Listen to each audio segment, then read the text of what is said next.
अभी हम सांस की क्रिया, इससे बीपी का क्या रिलेशन है, अल्कलाइन का और एसिड का, ठीक है। सारे लोग ऐसे कीजिए, हाथ अपने आगे इस प्रकार। अभी ऐसे मुंह खोलेंगे और अंदर से हवा मारिए।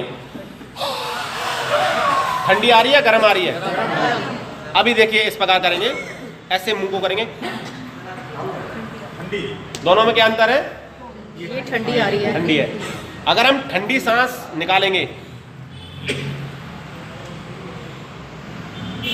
ठंडी सांस निकालेंगे तो क्या होगा? बीपी जिसका लो रहता है उसका बीपी नॉर्मल आएगा, ठीक है। और अगर हम गर्म सांस निकालेंगे, गर्म,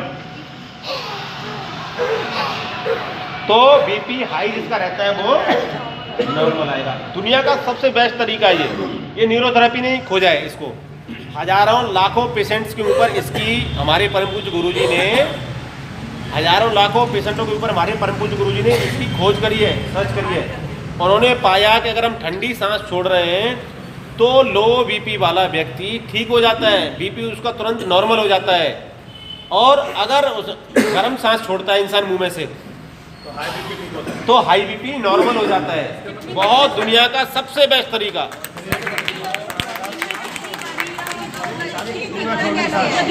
देखिए 20 बार हम कर सकते हैं, 20 बार लास्ट, ज़्यादा नहीं।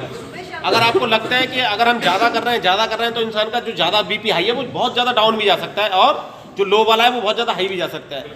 देखिए उसमें क्या होता है कि बॉडी में अगर हम ठंडी सांस निकाल रहे हैं